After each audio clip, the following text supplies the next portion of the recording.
Welcome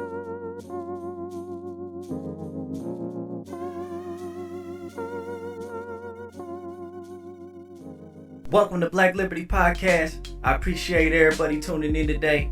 We got two main topics that we want to talk about today. One, I want to talk about the Chauvin trial, him being sentenced to 22 years. I want to let you know how I feel about that. And also something that's been in the news all over the place.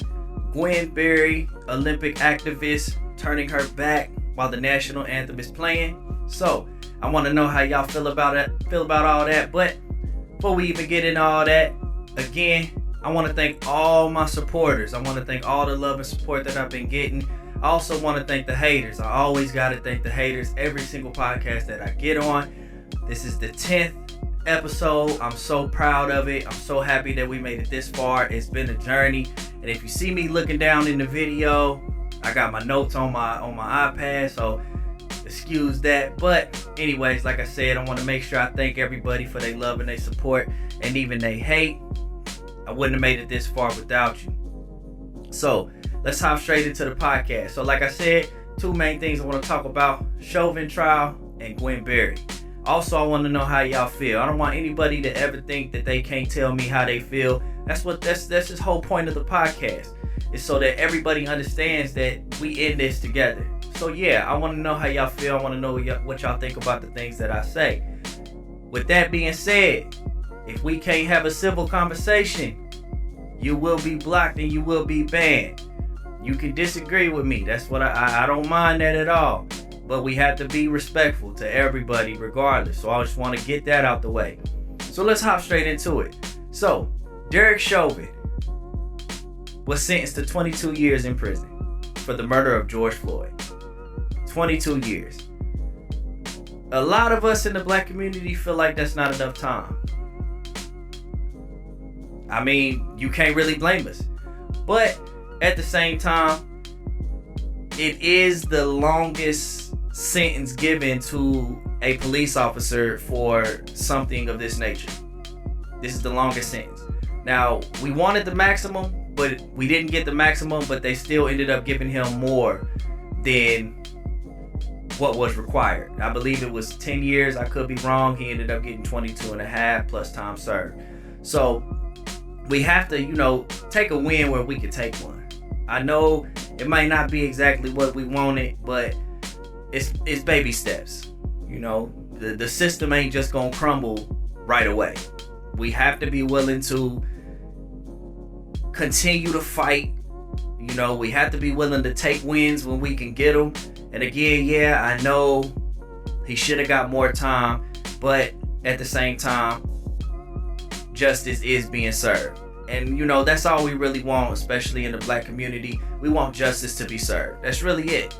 So, and the reason why we feel like that, is because there's black men in prison right now and women in prison right now who have gotten life for small amounts of marijuana, small amounts of weed. They've given them life. There are a lot of innocent black men and women in jail right now serving life for crimes that they never even committed. So yeah, you can't really blame the black community for feeling like he should have got more time. I'm just saying. I mean, whether you agree with it or disagree with it, it's the truth. That's the reality of it. This is just the beginning. We have to start somewhere. And as we continue to fight for social justice and continue to fight for police accountability, we also have to remember that the attorneys for George Floyd are pushing for him to be convicted on federal civil rights charges. So it's not the end of the fight. It's going to continue. We are going to continue to push for more years because he deserves to be in there for life. Point blank period. What he did was completely wrong. It was in front of children. It was on camera. It was just a complete disregard for life, especially a black human being that's handcuffed on the ground with your knee in his neck. It's just a complete disregard. So again, to all my supporters, let's continue to push and push and push. Don't let this stop you. Continue to grind. One thing I do want to say to all my supporters, continue to push Congress to pass the George Floyd Justice in Policing Act. Push for the strongest version of the bill. Continue to push for that. We need this. And we know changes aren't going to happen overnight, but the more you push, the more they're going to push back. So we have to continue to stand strong together. We have to continue to stand strong. We have to continue to fight. There's going to be a lot of people that disagree with you. There's going to be some in the black community that disagree with you. But as long as we stand united and we stay united as one front, then there's nothing they can do to stop us. So, like that being said, just continue to grind together, continue to love each other. One thing I do want to point out about this trial, and tell me if I'm wrong. This is just my opinion, but tell me if I'm wrong. And I know a majority of the black community feels the same way that I feel about this. But I want to know, what was the deal with Chauvin with his statement to the Floyd family? To me, that was the most disrespectful thing I have ever seen in a courtroom. Because the whole trial and the whole sentencing process, the whole time he was being given his sentence, he showed no remorse. None. So for you to be that cold-hearted and then to turn around and look the family in the eye and tell them there will be more information in the future that will be of interest, and I hope things will give you some peace of mind. Like, what does that even mean? Who does that? I mean, come on now. He was better off just not saying nothing at all, because then you leaving people like, dude, look at what you did. There's no other information that needs to be put out. Look at what you did. You murdered a man in cold blood on camera in front of children. What more do you need? We don't need to know anything else. There's no other information. The facts have already been presented. You have been found guilty and you're going to serve your time, whether you do the full 22 or not. So what was the point in even opening up your mouth and saying it was to me, it was just so cold-hearted, and it was so, I don't even know the words to really explain how it felt, but it was no remorse whatsoever. And you know, let's continue to keep the Floyd family in our prayers, you know, regardless of this clown. So let's go ahead and move on, because I don't want to give him any more airtime than what he deserves. He really deserves none at all. But y'all let me know what y'all think in the comments or whatever the case may be. So let's get on to it. Gwen Berry, an Olympic athlete and also an Olympic activist. So she's been in the news before for the Black Power Fist at another event, and they fined her, of course. That's what they do. But this time, it's even bigger. People are even more ticked off at her. And we trying to figure out, why are y'all mad and upset? I mean, we kind of know, but we kind of don't know at the same time, because half of y'all don't make sense anyways. But anyway, people are losing their mind. So she places third. I believe it was third. Yeah, she places third. And then as she's standing up on the podium with the other two Olympic winners, the national anthem begins to play. So she turns her back to the national anthem. And people are losing their mind. Oh my gosh. For those of you who listen to Fox News is losing their everlasting mind talking about her. You even got black men getting up on there talking about she should be removed, and some guy with an eye patch is some pirate on Fox News who's upset and mad, you know, calling her un-American and all this other type stuff. And instead of listening to what she was saying and why she did it, automatically y'all calling for her to be kicked out of the Olympics. First of all, it is very American for her to do what it was she did, because men and women fought and died for her right to be able to do that. And you cannot deny that. That's just facts. So no matter how anybody feels about what it is she did, you cannot deny the fact that men and women died for her to be able to do that. It's her right to protest. Second of all, you have to go and you have to listen to what she was told and why she did it. So, she's saying that she feels like it was a setup, and her and the other athletes were told that it wouldn't be played while they were up there. So she gets out there and they do the exact opposite. They do the exact opposite of what they told her. That's what upset her. But you also have to understand that she has even came out and said that I don't hate America. She loves America. But at the same time, for those of you who feel like, well, America gave her the right to be up there, wait a minute. America didn't give her the right to do anything. She earned her place up there. She put in the work. She put in her time. She put in her skill, her gift, and earned her place to be up there. So stop with this, America gave you the right to do this and America gave you the right to do that, but so you should just honor that. Wait a minute. Do you know what the national anthem to us represents? It still represents oppression for us. Let me give you a brief little history of why I say that, because a lot of people don't understand why we feel the way we feel about the national anthem. And that's because a lot of you don't take the time to try to sit down and listen to what we're telling you. So just a brief little history. So September of 1814, the British attacked and torched the White House. They burnt it down. I don't know if they burnt it down, but they torched the White House. And this became known as the War of 1812. And the British at this point had taken some prisoners.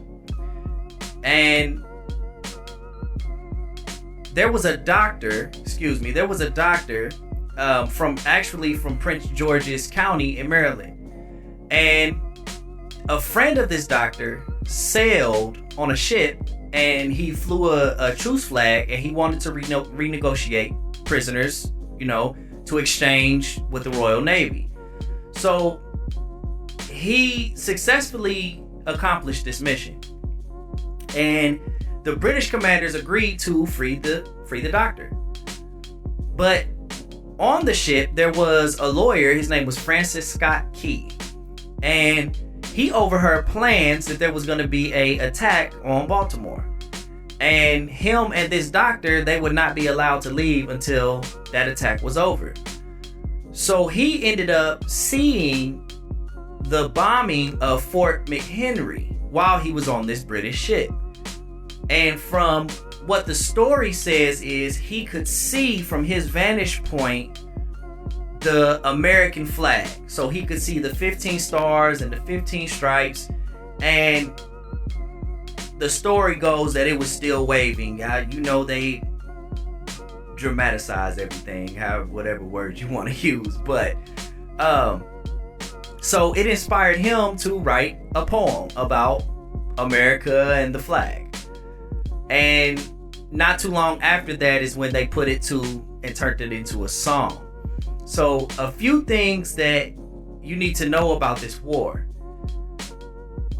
And this is what needs to be taught. This is why it's important to teach these things in school. So this War of 1812, the British actually promised refuge to any enslaved black person who escaped their slave owners, their slave masters. And this ticked white America off. It ticked them off. And it made them scared. They were afraid that the blacks would rise up and begin to revolt against them. So in the final agreement, the final part of this agreement with enslaved blacks at this time, if they joined the British corps, they would actually give them land after their service. So we're talking about from the numbers that I've researched, they're talking about roughly around 4,000 people. 4,000 escaped slaves. If they came and they fought for the British Corps of Colonial Marines, that they would give them land and after their service. So this really ticked off white America. This ticked off white America bad. And again, it made them fearful. So it's important to remember that the Star-Spangled Banner was originally called the Defense of Fort Henry. And it has more than one verse. See, the thing that y'all stand up there and put your heart, your hand over your heart and honor today, there's more than one verse to it. And the second half of the verse says this: no refuge could save the hireling and slave from the terror of flight or the gloom of the grave. And the Star-Spangled Banner in triumph doth wave o'er the land of the free and the home of the brave. What does that sound like to y'all? You tell me. What does that sound like? Sounds like a threat.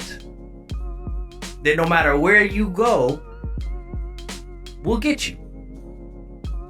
Nothing is going to stop us from getting you. They're talking to the slaves. This is a part of the national anthem, the original national anthem.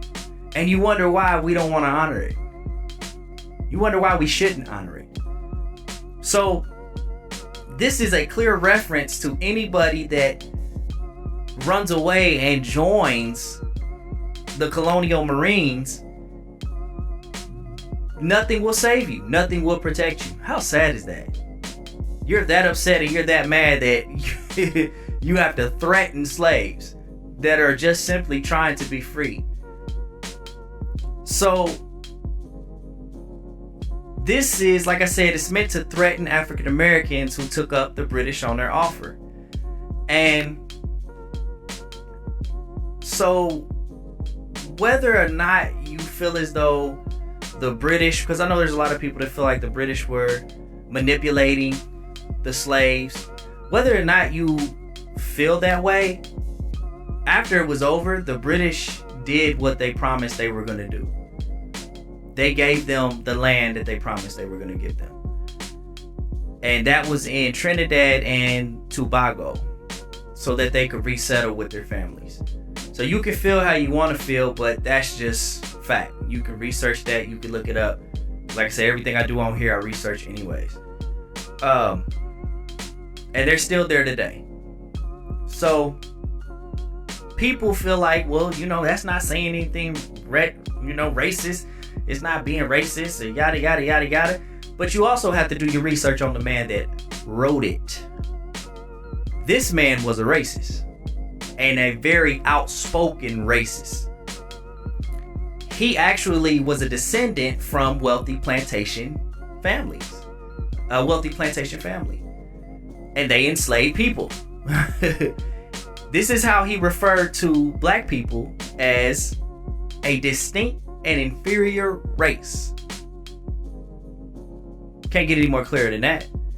And he supported after the Emancipation Proclamation was signed that blacks needed to be sent back to Africa. So after enslaving and using the forced labor of blacks to build the country, to build America, now if they're freed, you want them to just be sent back to Africa. Come on now. And this is the man that wrote the same national anthem that y'all are telling us to honor. So even during Andrew Jackson's administration, he served as the district attorney for Washington, D.C. And he spent a lot of time rallying up enslavers' power. And he enforced slave laws and prosecuted people who would pass out pamphlets that would making fun of them, and the pamphlets would read "Land of the Free, Home of the Oppressed." Because he was a clown. This dude was a clown. Complete clown. No denying it. He was a racist clown. Hands down. So that should give you a little bit of an understanding of what this national anthem means to Black Americans. Because it doesn't mean the same thing for white Americans as it does to Black Americans. For us, it's another symbol of oppression, like I said. It's another example where we are told to honor something that was used as a threat and a form of oppression for us. We are told to stand up and ignore the truth behind it just so white America can feel comfortable. We're supposed to sit back and be told to just honor something that was created for white America during a time where blacks were slaves. But we're supposed to ignore that and just honor it. No. It's another version, it's another example of whitewashed history. Because they don't teach it in schools. And this is why, like I talked about before, this is why critical race theory is important. Because this is in the very laws and the very system that we are told to honor and respect. But yet we don't get the same respect in return, and we never have. And until things change, we never will. So, was it un-American for her to do that? Absolutely not. No, it wasn't. And you could disagree with that all you want. It was not un-American for her to do that. It was her right to do that. She had every reason to be up there to do that. Freedom of speech, right? I don't care what anybody says. She had every right to do that. And again, you can let me know if you disagree or not.